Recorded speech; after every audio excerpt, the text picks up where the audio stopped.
పరిష్కార మార్గం.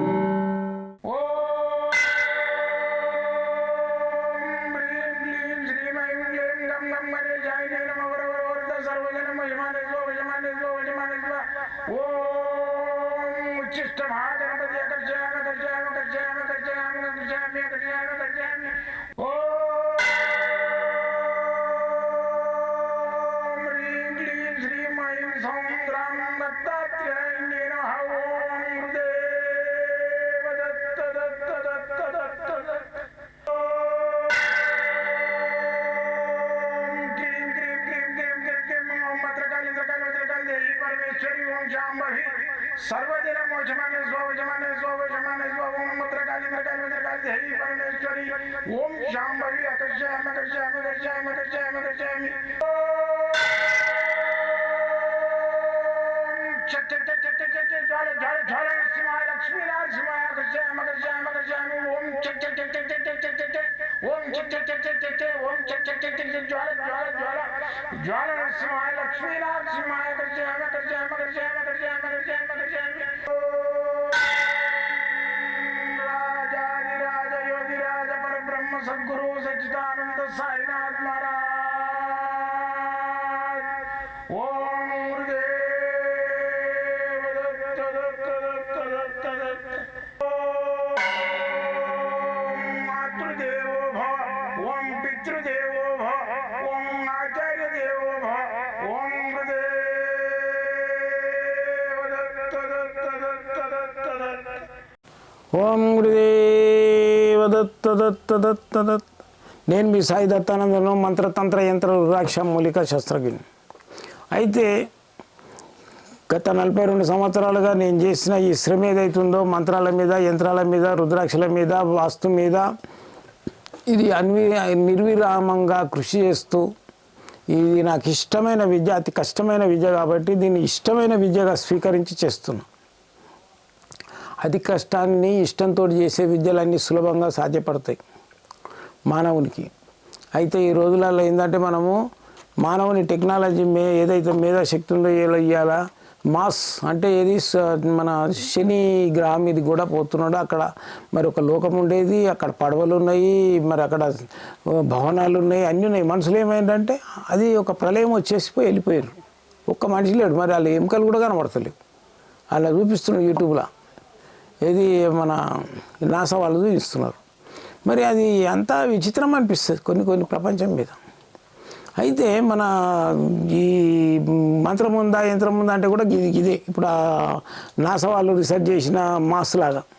మార్స్ అనేది ఏంటంటే శని గ్రహం, దాని మీద నీళ్ళున్నట్టు ఇదంతా కనబడుతుంది. అది సడన్గా ఎట్లా మనుషులు ఎక్కడ పోయిండ్రు, వాటర్ ఎక్కడ పోయింది, వస్తువులు మాత్రం అక్కడక్కడ బిల్డింగ్స్ ఉన్నాయి, పడవలు ఉన్నాయి, ఒక్క 2-3 కొన్ని అస్థిపంజరాలు కనబడుతున్నాయి. మరి ఏంది అది విచిత్రం? అలా ఆ లోకం అయింది. ఎన్ని లోకాలు ఉన్నాయి? లోకాలు లేవంటాడు వాడు. నాస్తికుడు ఏమంటాడు? ఆడు నాస్తికుడు పిచ్చోడు ఏమంటున్నాడు? ఏ లోకం లేదు, అది లేదు, ఇది లేదు అంటాడు. మరి ఇలా లోకాలన్నీ ఎట్లా కనబడుతున్నాయి? చంద్రలోకం ఉంది, సూర్యలోకం ఉంది, మళ్ళీ వచ్చేసి శనిలోకం ఉన్నది. ఇప్పుడు శనిలోకమే ఇప్పుడు చూపించేది మనకంతా. అంగారల లోకం ఉంది, బృహస్పతి లోకం ఉన్నది. లోకాలంటే మెలుసుగా అవి గ్రహాలు, అవి కూడా మన భూమి కంటే పెద్దగా ఉన్నాయి. అట్లాంటి టెక్నాలజీలన్నీ ఇప్పుడు మంత్రము యంత్రము ఇవన్నీ వాడిండ్రు. ఆ రోజు ఒక చిన్న పుల్లను మంత్రించి కొట్టితే అది మెజాల్లాగా పోయి అది మీద పడి అని ఉన్న ఏరియా అంతా స్మార్ట్ చేసేది, మొత్తము కాల్చిపడేసేది, బూడిది చేసేది. అలాంటి విద్యలన్నీ అంతరించిపోతున్నాయి. ఓడిట్లే ఒక దగ్గర దెబ్బ తగిలింది, ఇక్కడ గీరకపోయింది ముళ్ళు గీరకపోతే ఏంది, ఆడ అట్లే జర ముందుకు పోతే ఒక ఆకు తగులుతుంది. దానికి ఆకు తగలగానే అది మాడిపోతుంది, ఆ గాయం పోతుంది. అరే దీని లోపల ఈ చెట్టులో ఏదో ఉన్నదని చెప్పేసి మళ్ళీ కట్ చేసుకొని మళ్ళీ పెడితే అప్పుడే పోయింది. అయితే వాడు ఎంతోమందికి నయం చేసిండు. ఎముకలు ఇరిగినా కానీ ఆకు ఇట్లా పెట్టగానే అయిపోయేది. ఆడు చచ్చిపోయింది దాకా అని చెప్పలే, అంతరించిపోయింది కదా నెంబడి. విద్యలన్నీ అట్లా అంతరించిపోకుండా నేను ఏంటంటే నా యొక్క సాయశక్తుల ప్రయత్నం చేసి ఈ నాస్తిక నా బృందాలకు ఎదుర్కొంటా నేను ఈ యొక్క కార్యక్రమాన్ని నేను మీ అందరికి అందజేయడానికే నా ప్రయత్నం. యంత్రము, మంత్రము, రుద్రాక్షలు, మూలికలు, ధ్యానము, యోగము, మళ్ళీ వచ్చేసి ఈ దైవశక్తి, దయ్యం ఉందా, దైవం ఉందా, ఇలాంటి వాటి మీద రీసెర్చ్ చేస్తున్నాను నేను. నేను గత 42 సంవత్సరాలుగా ఉద్యోగం చేసుకుంటూ డిఫెన్స్లో మళ్ళీ వచ్చేసి మిలిటరీకి సంబంధించిన దాంట్లో చేసుకుంటూ స్ట్రిక్ట్ మా డిపార్ట్మెంట్ అలాంటి దాంట్లో గుప్తంగా నేను ఎంతోమందికి బాగుపరుచుకుంటూ ఈ విద్య వాళ్ళకు మంచిగానే సంతోషపడుకుంటూ నేను చేస్తున్న ఈ విద్యకు సపోర్టింగ్ లేదు, నాకంతా అపోజిటింగే. క్లయింట్ గాడు వస్తాడు, వాడు బాగుపడతాడు, ఏమంటే అప్పుడు వస్తే కదా సార్ 2 ఏళ్ళ కింద నాకు మంచిగా అయింది అందుకే మళ్ళీ ఇప్పుడు వచ్చి మరి ఒకరినైనా వానికి హెల్ప్ చేయొద్దా పంపించొద్దా అని అంటే ఏం పంపిస్తాను సార్ మన వరకు చేసుకుంటే చాలు, నీ వరకు చేసుకుంటావు. మరి నీ వరకు చేసుకునే దానికి రేపు పొద్దున రోగం వస్తే డాక్టర్ ఎందుకు చేయాలరా నీకు డబ్బులు తీసుకొని? నీ వరకు నువ్వే చేసుకోవాలి. స్వార్థము ఉండకూడదు మనిషికి, నిస్వార్థమైన బతుకు 10 మందికి సేవ చేయి, అప్పుడు ముఖం మీద పద్మం వికసిస్తున్నట్టు సూర్య తేజస్సు కనబడుతుంది. నువ్వు కుళ్ళు కుతంత్రంతో ఏడాజర అగ్గువారం పడుతుంది, లేకుంటే ఏడాజర ఫ్రీగా దొరుకుతుంది, అది 10 మంది చెప్పకుండా నువ్వే వాడుకుంటే పీనుగా కళ కనబడుతుంది, ప్రీత కళ కనబడుతుంది. పద్మం వికసిస్తున్న కళ కనబడాలి, నవ్వుతున్న కళ కనబడాలి. 10 మందికి నువ్వు సహాయం చేసి 10 మందికి పలాని గురువు దగ్గర బాగుపడుతున్నాము, 10 మందికి మంచి చేస్తుండే ఆయన అని చెప్తే నీకు కాదు ఇంకా 10 మందికి కూడా బాగుపడతారు, అది పుణ్యం నీకు దొరుకుతుంది, నాకు దొరకదు. అందుకని ఏంటంటే నేను ఈ విద్యలన్నీ ఓని కూడా దాచుకుంటున్నారు, నాయంబడే పోకుండా నేను ఏం చేసిన ఒక గ్రంథం రాసిన, సకల శాస్త్ర గ్రంథం. ఆ గ్రంథం అనేది ఏంటంటే ఆడ ఉన్నది తీసుకో. ఆ గ్రంథం ఏంటంటే 11,000 పేజెస్ ఉంటాయి. దాని లోపల మంత్రశాస్త్రము, యంత్రశాస్త్రము, రుద్రాక్ష శాస్త్రము, మూలికా శాస్త్రము, ఇంత పెద్ద గంధం దాచిన ఇది 5,000 రూపాయలు ఉంటుంది దీని మూల్యం. అయితే గురువుగారు ఏమైనా తగ్గియరా, ఏమైనా చేయాలంటే ఏం తగ్గిస్తాం, ఇది నా పిల్లల సొమ్ములన్నీ గిరిగి పెట్టి తాకట్టు పెట్టి ముత్తూరులో పెట్టి ఇవన్నీ చేయించిన. మరి ఇలాంటి గ్రంథాలని మీకు ఏమైనా తగ్గిరాదు, 2,000కి వెయ్యికి ఇస్తావు, అడగడానికన్నా బుద్ధి ఉండాలి. లేదు నా దగ్గర గతి లేదు, నేను రిక్షా తోలుకుంటా, ఆటో తోలుకుంటా, కూలి చేసుకుంటాను, తిరిగి ఇచ్చేస్తాం. వస్తావు కోట్ల రూపాయలు ఆస్తి ఉంటుంది, నాకు ఏమైనా తగ్గించి రాదాం. సిగ్గు శరం ఉండాలి. ఇది ఏంటంటే విద్యను కొనడం కాదు, విద్యను తీసుకోవాలి, విద్యను గ్రహించాలి. అలాంటిది గ్రంథాన్ని నేను ఎందుకు రాసిన అంటే ఇది అంతరించిపోవద్దు, భూమి మీద వాస్తు అనేది లేదు అంటున్నాడు. ఏదేంది రేఖ అస్త సాముద్రిక లేదంటుండేవాడు. ఈ ముడతలు వస్తాయి కదా నొసలకు, అట్లనే ఇవి కూడా అంట. నొసలకు వచ్చే ముడతలు వేరురా బాబు, చేతికి వచ్చే రేఖలు వేరు. అస్త సాముద్రిక శాస్త్రం అస్త సాముద్రిక శాస్త్రం నేను రాయలేదు, నువ్వు రాయలేదు, ఇంకోటి రాయలేదు, సనాతనంగా మనకు ఋషులు రాసి పెట్టిర్రు. చేతిలో చూసి అన్నీ చెప్పొచ్చు. అది లేకుంటే ఆడే తెచ్చింది, అది కాకుండా నేను ఆగస్టు 15 తారీఖు నాడు పుట్టింది సార్ ఇట్లా 1989 అంటే అది చూసి కాకుండా రాసిస్తావు, తప్పు కదా. వాడు ఇప్పుడు పుట్టింది ఆ హాస్పిటల్లో పుట్టిండు, రేపు పుట్టేది ఉంది, తల్లికి అపాయం ఉంది. రేపటి దాకా పిండాన్ని లోపల వస్తే పిండాన్ని చచ్చిపోయేటట్టుంది, కోసి తీస్తారు. నేను ఇవాళ డేట్ పెట్టి ఆయనకి జాతకాన్ని రాస్తావు, అది రేపు పుట్టేటోనికి. వాని జాతకం అంతా నవమి నాడు ఉంటుంది, నువ్వు అష్టమి నాడు రాస్తావు, తప్పు కదా. చెయ్యి చూసి జాతకాలు రాయాలి, ముఖం చూసి వాడిని మొత్తం అది ముఖ కవలికలు చూసి మనము జాతకాన్ని రాయాలి. ముఖ కవలిక శాస్త్రం ఇప్పటిది కాదు. త్రేతాయుగంలో సీతకు కూడా ఆయన తండ్రి ఆ ముఖ కవలిక శాస్త్రం కూడా నేర్పించాను. ఆమెకు సీతకు విలువిద్య వచ్చు, అన్నీ వచ్చు, కానీ ప్రయోగించలే ఆమె, ఇక్కడ వాడలే. కానీ ముఖ కవలిక శాస్త్రాన్ని మాత్రం వాడిందా ఆమె. ఎప్పుడు రావణాసురుడు రామునిలాగా వస్తాడు, వచ్చే సీత నేను వచ్చేసిన ఇక రావణాసురుని చంపేసేసి నేను తీసుకుపోతా అది దాన్ని వచ్చేస్తాడు. రాముడు లాగా వాడు అరిమగరిమ విద్య వచ్చేది. అయితే ఆ అరిమగరిమ విద్యతోటి రూపం మార్చుకోవచ్చు. అయితే దాన్ని ఆ రూపంతో వచ్చేస్తే ఆమె దర్భ తీసుకొని ఇట్లా పట్టుకుంటుంది, దర్భ తీసుకొని పట్టుకుంటుంది. ఎందుకు సీత దర్భ పట్టుకున్నా నేను ఈ పతినే కదా అంటే, లేదు నువ్వు గావురా, నువ్వు రావణునివి, నువ్వు అరిమగరిమ విద్యలు ఏవైతున్నాయో నీకు ఆ ప్రవేశం చేసుకొని నన్ను మోసపుచ్చుదామని వచ్చినావు. ఎట్లా గుర్తుపట్టినావు నువ్వు అంటే, మా తండ్రి గారు జనకుడు ఆయన ప్రతి ఒక్క విద్య నేర్పించింది నాకు. విద్య కూడా వచ్చు, నేను చంపే అంత విద్య కూడా నా దగ్గర ఉంది, కానీ నేను చెయ్యాది రాముడికే అంకితం కావాలను అని చెప్పేసి ఆ ముఖ కౌలిక శాస్త్రం గురించి చెప్తుంది. రావణాసురునికి సీత ఇట్లుంటుంది దొంగ అంటే ఈడ పుట్టుమచ్చ ఉంటుంది, ఈడ నెత్తి బట్ట కట్టుకుంటాడు, ఈడ కత్తి కట్టుకుంటాడు. రాముడు అంటే వానికి ఎంత రూపం మార్చుకోవాలన్నా వానికి కత్తి డాలు ఇవన్నీ కనబడుతూనే ఉంటాయి. వాడు రూపం మార్చుకున్నా సరే వాని ముఖం లోపల చూసి చెప్పొచ్చు, నువ్వు రాక్షసుని చూసి గుర్తుపట్టినా అని. ఆ రోజు త్రేతాయుగాలలో కూడా విద్యలు ఉన్నాయి. ఇవి ఒక పుల్లని మంత్రించి కొడితే భస్మమైపోయారు. అలాంటి విద్యలన్నింటినీ అంతరం కాకుండా నేను ఇవి చేస్తున్నా. ఇవాళ ఏంటంటే ఆశకు పోతారు, పోయి డబ్బును ఇంకో డబ్బు కష్టపడకుండా సంపాదించాలని ప్రయత్నం చేస్తావు. ఎట్లా చేస్తావు? భర్త తోటి ఉద్యోగం చేస్తుంటాడు, ఆ నిమ్మలంగా వస్తాడు, ఆ ఉద్యోగం చేసుకుంటాడు, ఇంత రాగానే ఇంత కాఫీ చాయ్ ఇస్తాడు, నిమ్మలంగా తాగి పాడుకుంటాడు. వాడిని నిమ్మలంగా వండనీయవు. ఏమండి ఆడ 1,00,000 రూపాయలు ఇస్తే 10 లక్షలు వస్తాయంట అని చెప్తే, హే పంపిస్తాను అదో ఎట్లా వస్తుంది? లేదు నువ్వు ఇవ్వకున్నా సరే నేను మా అక్క దగ్గర తెస్తా, లేకుంటే మా పక్కింటి ఆమె దగ్గర తెస్తా అని తీసుకొచ్చి ఆయనకి ఇస్తాను. వాడు భోజనం చేస్తాడు, ఆ 1,00,000 పోతాయి. ఆ మిత్తి కట్టడానికి ఆ 1,00,000కు 3 రూపాయల మిత్తి అంటే నెలకి ఎంత అవుతుంది? 3,000. 3,000 రూపాయలు మళ్ళీ మా అప్పులు చేసి కడుతుంటుంది. కట్టి ఏమవుతుంది? ఆమెకు 30,000 అప్పు అవుతుంది. ఆ 30,000 ఎట్లా తెరపాలని ఏం చేస్తావు? అక్క దగ్గర పోయి చిట్టి వేసేసి 50,000 చిట్టి వేస్తుంది. చిట్టి వేసి ఆ చిట్టి ఎత్తుకొని ఆ 30,000 కట్టేస్తుంది. మిత్తిలు తెచ్చుకున్నాయి వాళ్ళకి వీళ్ళకు 50,000 అప్పైకి వస్తుంది. ఆ 50,000కు చిట్టీలు కట్టలేక ఆడకొచ్చి చిట్టి కడుతుంటే 50,000కు 1,00,000 అవుతుంది. 1,00,000 అయినాక మొగనికి చెప్తుంది 1,00,000 రూపాయలు అప్పు అయిందని. వాడేం చేస్తాడు? లోన్ పెట్టేసి 5 లక్షలు లోన్ పెట్టేసి ఆ 1,00,000 రూపాయలు కట్టుకోపట్టని ముఖాన కొట్టుకోపట్ట అని ఇస్తాడు. ఇచ్చినాక 5 లక్షల లోన్ అయితే భోజనానికి వెళ్తలేదు. ఈ 5 లక్షల గురించి ఏం చేస్తాడు? ప్లాట్ అమ్మేస్తాడు. అలాగే 5 లక్షలు కథం అయిపోయిన తర్వాత ఇక ఇల్లుకు దాడి అవుతుంటుంది. 5 లక్షలు కూడా అయిపోతాయి. అక్కడ మళ్ళీ ఈమె చేసిన దండ చిట్టీల దంద చేద్దామని చిట్టీల దంద పెడుతుంది. ఆ చిట్టీలంతా ఎత్తుకున్న వాళ్ళు కట్టకుంటే ఆయనకి నిద్ర పట్ట కూడా చేస్తుంది.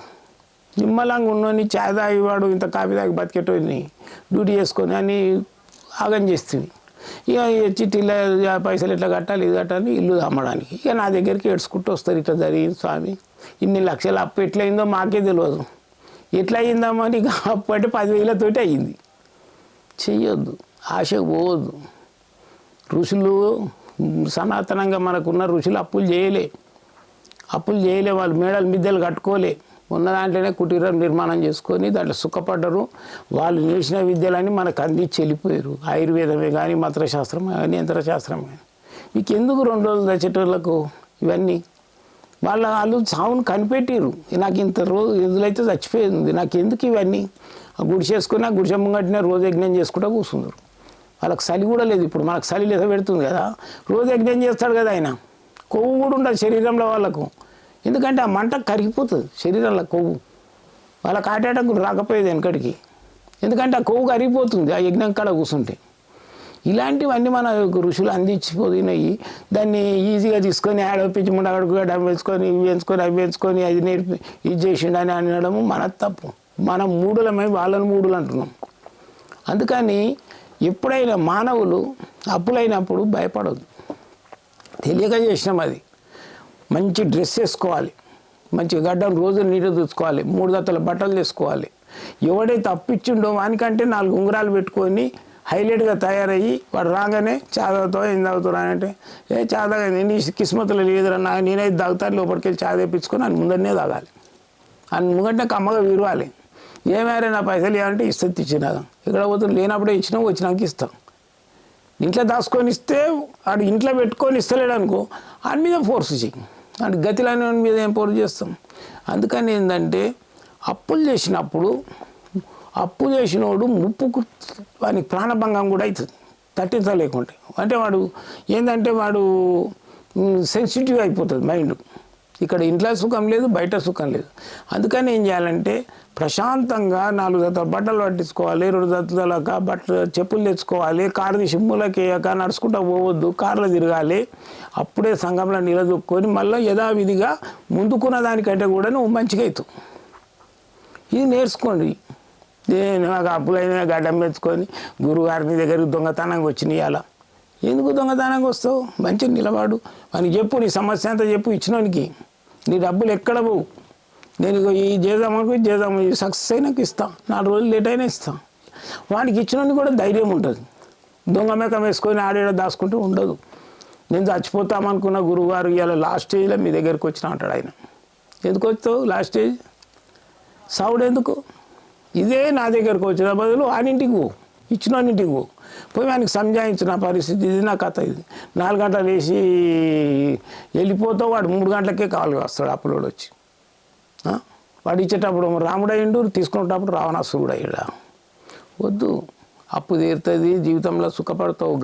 ఏదైతే ఇట్లా గడ్డ వస్తుందో, చెమటలు వస్తాయి, దమ్ వస్తుంది, మళ్ళీ దాని కిందికి ఏముంటుంది, ఉతారు ఉంటుంది, అంటే కిందికి డౌన్ ఉంటుంది. చల్లటి గాలి ఇట్లా వస్తుంటుంది సైకిల్ మీద పోతుంటే. అది ఎప్పుడైనా వస్తుంది ప్రతి మానవునికి, గుర్తుపెట్టుకోండి. అందుకని చెప్పేసి ఇచ్చినోని అప్పు తీర్పడానికి ప్రయత్నం చేసి సంకల్పం అంటారు దాన్ని మనో సంకల్పం అంటారు. ఆ ఇచ్చినోనికి మనం డబ్బులు ఇవ్వాలి అనే సంకల్పం పెట్టుకో, 100% నువ్వు బాగుపడతావు, వానికి ఇచ్చేస్తావు. వీడు పుచ్చుకున్నాడు, తీసుకున్నాడు, ఇచ్చినోడు, వీడు నాకు ఎప్పుడైనా ఇస్తాడు, నా పైసలు ఎక్కడ అనే సంకల్పం ఉంటే 100% వాని పైసలు ఆయన ముడతాయి. వీడు ఇస్తాడా సస్తాడా అని ఆయన ఇంటి ముంగట రావాలా, సూర్యుని లెక్క కత్తి పట్టుకొని బంద్ చేయ అంటే రావు పైసలు. వాడు ఇయ్యలేడు, నువ్వు పుచ్చుకోలేవు. ఎందుకని ఓపిక నిదానమే ప్రధానం, ఆరోగ్యమే మహాభాగ్యం. లౌకిక కోరికలు ఏవైతే బాధలు ఉంటాయో దానికి మళ్ళీ వచ్చేసి ధనం మూలం ఇదం జగత్, వీటి మీదనే నా రీసెర్చ్. నేను చేసే మంత్రాల్లో నీవే, నేను ఇచ్చే రెమెడీస్ అన్నీవే ఉంటాయి.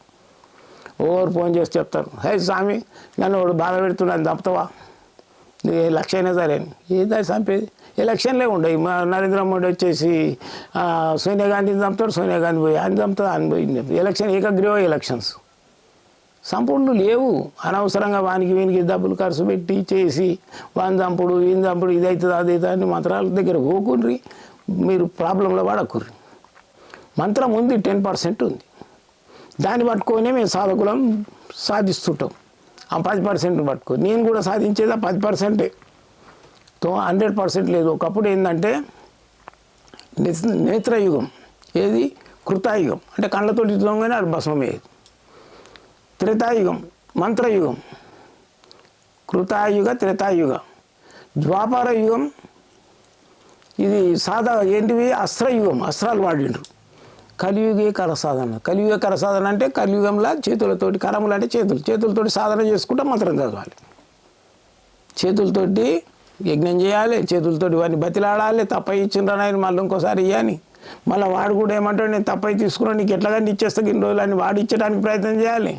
నేను అప్పులు చేసిన, నేను డిఫెన్స్లో ఉండగా పెద్ద పెద్ద షోరూమ్ పెట్టి అప్పులు అయిపోయినాయి. ఆ రోజులలో 90లో 80 lakhs, 8 లక్షలు, 8 కాదు 80 అనుకున్నారు, 8కి నాన్న గడి తింటున్నాయి. ఎట్లా చేయాలని చెప్పేసి పని చేసినాం. 10 మంది ఉండేది. సండే రాగానే 1 లీటర్ పాలు అయిపోయేది చాలకు, వాళ్ళకు ఓదార్చడానికి. ఓదార్పు సేవ ఏది రుణగ్రస్తులకు ఓదార్పు సేవ చేస్తుంది. అయితే ఇట్లా కాదని చెప్పేసి డ్యూటీకి పోతేనే ఇది తెరుతుందని డ్యూటీకి పోయి నెలకు ఒక 5-6 వేలు వస్తే ఆయనకో 2,000 ఇంకో 2,000 ఇచ్చి చేతులు దులుపుకొని ఇంటికి వస్తుండే. భోజనం సంగతి దేవుడు కానీ రేషన్ బియ్యమో ఏవో దొరుకుతాయి కదా చూద్దాంతే అని. అయితే వాళ్ళకి బుక్కులు పెట్టినాం. బుక్కులు పెడితే అది రావాలి, 2,000 తీసుకొని రాసుకోవాలి.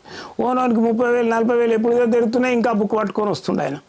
అది లెక్క చేసి టోటల్ చేయగానే వెళ్ళిపోయినాయి కదా అంటే పోతే మళ్ళీ ఇంకోసారి రాదు. అట్లా తీరిపోయినాయి. అంటే అది కొంచెం ఇచ్చేసి కథ చేసుకోవాలి. అది ఎట్లా తెరిపింది వాళ్ళకే అర్థం కాదు. వీడేం చేయాలి, తీసుకుంటాడు బరకత కదా, వాడు చీటీలు పెట్టి లేదు డబ్బలు పడేయాలి, డబ్బా నిండుతుంది అది గ్యారంటీగా. అయితే బంగారం కొనుక్కొచ్చి పెట్టుకో, డబల్ అవుతుంది. మళ్ళీ పోయి ఇంకొని మిత్తికి ఇస్తానని చెప్పి ఇంకొని ముళ్ళు ఆడు ఆగం బతుకో, ఆడదే కథ అవుతుంది. అది వదులుకో, ఇంత గోల్డ్ కొనుక్కో. అదేమవుతుంది, ఇంటర్నేషనల్ మార్కెట్. భూమి కొంటావు, భూమి కొంటే కరెక్ట్నో పర్లేదు. మా తాత అది మాకు ఆస్తి అని వస్తాడు ఆయన, జరుగు తీడికెళ్ళి అంత తీసాయని కొలగొడతాడు. ఇది పరిశాని. ఈ ఇంటర్నేషనల్ మార్కెట్ ఇది ఏదైతే ఉందో లక్ష్మీదేవి అమ్ముడు పోదు. లక్ష్మీదేవికి ఎప్పుడు రేటు పెరుగుతూనే ఉంటుంది. కనకమహాలక్ష్మికి కొని ఆడ వాడేసేసి దీనికి ఎవడు పట్టించుకోడు, గవర్నమెంట్ కూడా పట్టించుకోదు. నీకు 3 కిలోల బంగారం ఉండొచ్చు ఒక మనిషి దగ్గర, పెట్టుకో. ప్రశాంతమైన జీవితాన్ని. అందుకే రాజులు వెనకటికి ఏం చేశారు, నోట్ల కట్టలు దాచిపెట్టలేదు, బంగారం దాచిపెట్టారు. ఎందుకంటే ఇది ఎప్పటికైనా దీనికి తిరుగులేదని.